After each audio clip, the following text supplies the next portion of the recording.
Hey guys, so the next thing we're working on is Essential Elements number 50. This one's called Clap the Dynamics, but we have a yellow box. We're learning something new today. We're learning dynamics. So what are dynamics, Mr. E? Well, kiddos, dynamics is the volume of music. The dynamics are from going soft all the way to loud, whatever dynamic is requested in the piece. So, what do these look like? If you see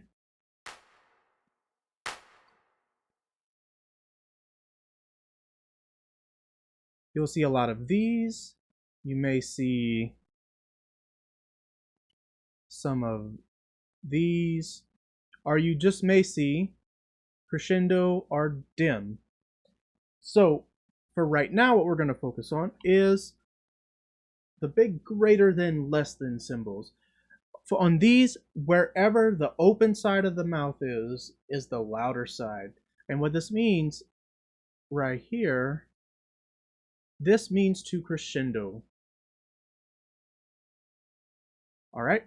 So that means as you're playing through this, you'll start at whatever dynamic it is at the beginning and consistently get louder. Now, what are the different dynamics? I hear you all yelling at me. Well, here they are right here. How fortunate. How great of me to have them here for you. So as we see, the louder side is the fortissimos. When you start seeing multiple Fs, that's when you get loud. Our pianos are on the opposite end. Piano, pianissimo. You can even get triple P, 4P. You can even have triple F, quad F. It'll go higher. Fortissimo, fortissimo, fortissimo. So this is our normal speaking voice right here. Right here would be our normal speaking voice. So if I was speaking to you, we're indoors, using my inside voice, you're sitting right next to me. It would be around the mezzo forte area. Once we start getting below that, that's whenever we start getting a little softer. So this is whenever there's someone across the room that I don't want to hear something. And this is pianissimo.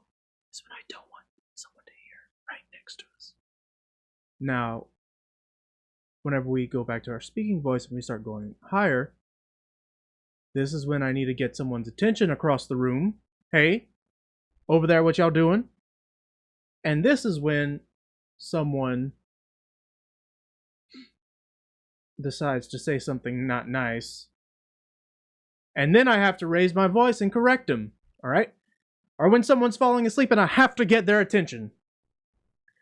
So whenever we go from here and we go from top to bottom, you'll see that whenever we see those little greater than, less than symbols, it's not just an immediate change of dynamics from pianissimo to mezzo forte to forte back to pianissimo. These greater than, less than symbols, like we see right here, and that we see in number 50, this means that we gradually get louder or softer. So in this one, we see that we start on a piano, and we go all the way up to a forte.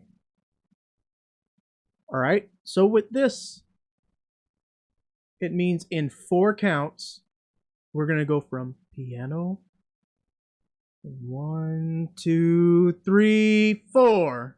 All right, and you're going to have to crescendo all the way through those 4 counts. And then later in the piece, we have the exact opposite. We have a decrescendo or a diminuendo. They're one and the same. And we go back down to piano. So we start at piano, we go all the way up to forte, and then we come back down to piano. All right? Now, whenever we're looking at these rhythm raps, as Essential Elements likes to call it, with these, I want to make sure that you sit and try to work out what the rhythm is, making sure to write down the counts. So what I want you to do right now is to go through this whole exercise and write in the beats. Remember, we're in 4/4, so I should see 1, 2, 3, and 4. Whenever we have eighth notes, that's 1 and 2 and. Quarter notes are only a number. Eighth notes are a number, then an eighth, then an and we use plus sign for the ands. So pause the video here, write in your numbers, and then we'll check them out. Now, let's check out what our numbers should be.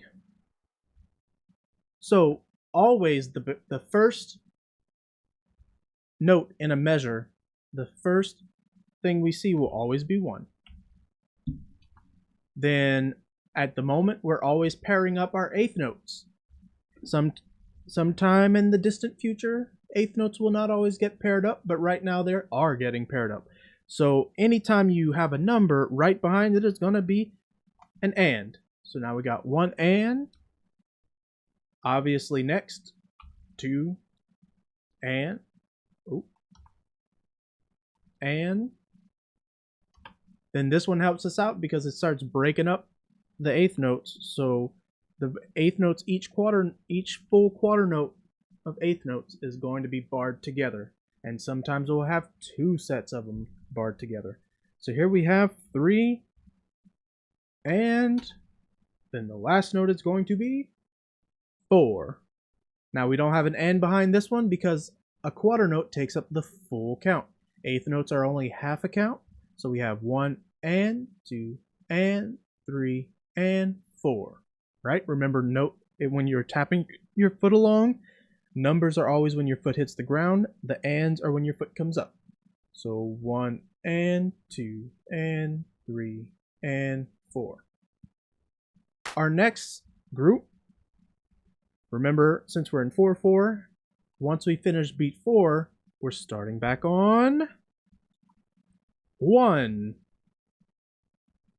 Then we got another set of eighth notes, so we're going to need a number and an.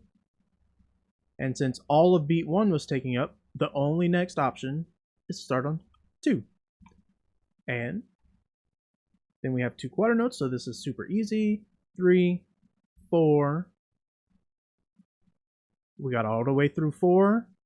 4 was a quarter note, which means the full beat 4 was taken up. There's no other counts needed, so we start on the next measure. Remember, these bar lines always reset the number on counting. Got a quarter note, so all of 1 is taken up. Don't need an and or anything in there because that quarter note is all of beat 1. Then we're on 2, and all of beat 2 is taken up. So now we move on to 3. And remember, all eighth notes are going to be, the second eighth note is going to be an and. Then our last quarter note in the measure is going to be the only beat left, which is 4. When we move on to the last one, this one's super easy. Each one of these is 1 count. There's no rest in the beginning, so it's just 1, 2, and 3.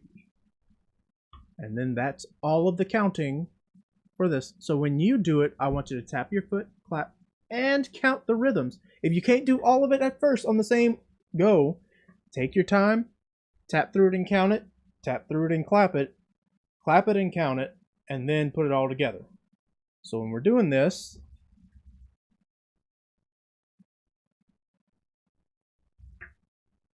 it should sound a little something like this. 1 and 2 and ready and go, and 1 and 2 and 3 and 4. 1, 2 and 3, 4. 1, 2 and 3 and 4. 1, 2, 3. All right, so that's our rhythm. I'll do it one more time with a metronome. Always make sure you're doing your work with a metronome.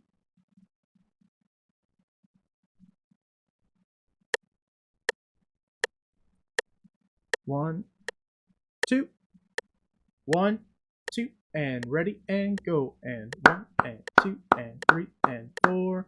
1, 2 and 3, 4. 1, 2 and 3 and 4. 1, 2, 3. All right, So now that we got the rhythm down, we got down the clapping, the counting, all of that good stuff. Now we move on to adding in the dynamics. Don't think I forgot about these little boys underneath the measure.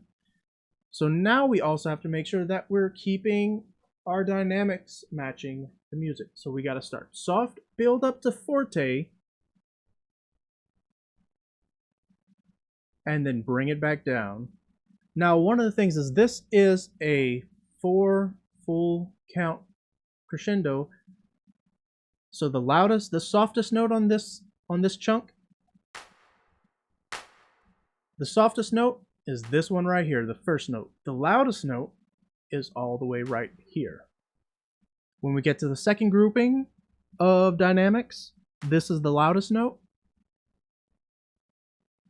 This one's the loudest note, excuse me. Our softest note is right here. So we're piano forte back down to piano.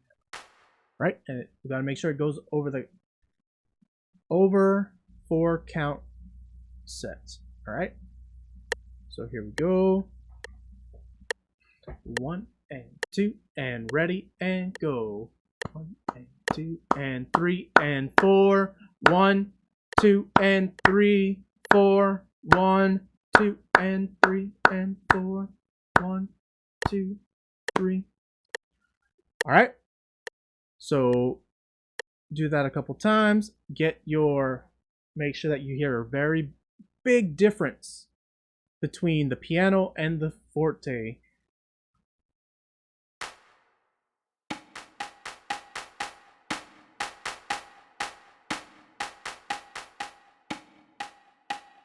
So this is why I did it without the program. The program doesn't do crescendos very well. Doesn't do dynamic changes very well.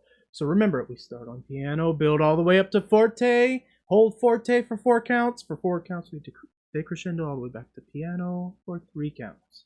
And then that's the end of it. All right, and then that's it. The next one we're going to work on is number 51. And you're going to notice the rhythm is going to look oddly familiar for some reason. Right? So make sure you're practicing with this one. And I'll see y'all in the next one.